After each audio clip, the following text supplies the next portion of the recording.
Okay, part 3 in the series. We're almost done. She's almost better.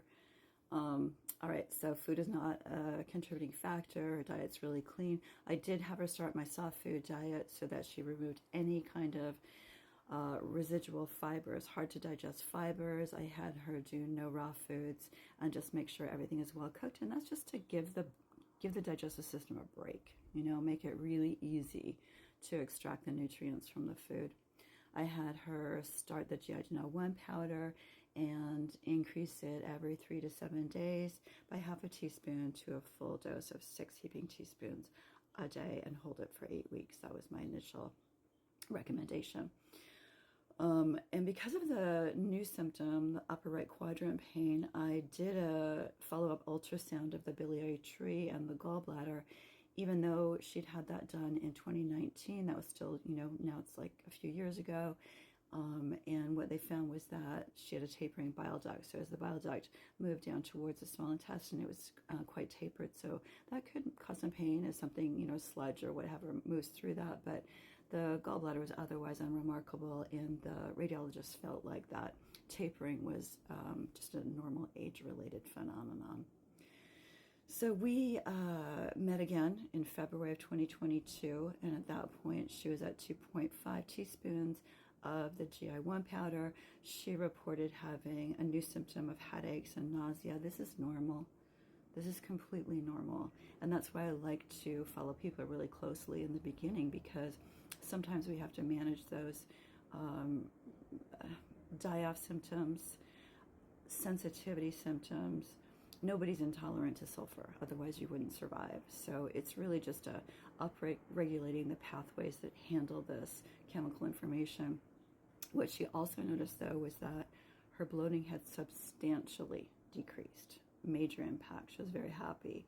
Her bowels were becoming more regular. They were formed. She had no more incontinence.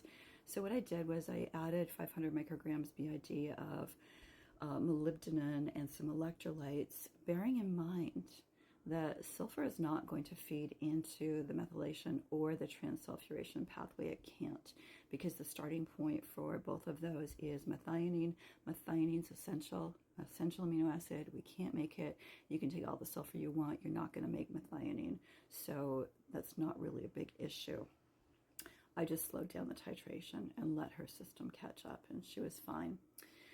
So after she completed the 8 weeks of the full dose, 6 heaping teaspoons or 30 grams a day of the GI One powder, she reported that her bowel movements were regular and formed. She denied any kind of excessive gas. She denied any kind of bloating, and she denied any kind of abdominal pain.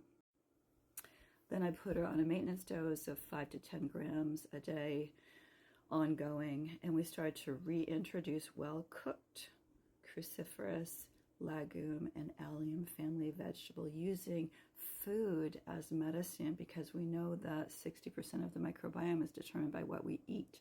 So if you have patients, when they get to this asymptomatic place, if you have them use their food rather than a probiotic, use their food as a prebiotic, especially if they want to have a more expanded whole foods diet, and just do a little bit at a time, right? Open a can of legumes or cook up a small pot of legumes, have a teaspoon every day. Just gradually acclimate the system to a whole foods diet so you don't overwhelm the existing bacteria with something that's too hard to digest once they're stabilized.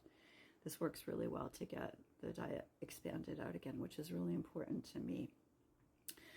We did a 3-month follow-up in September of 2022. She denied gas, bloating.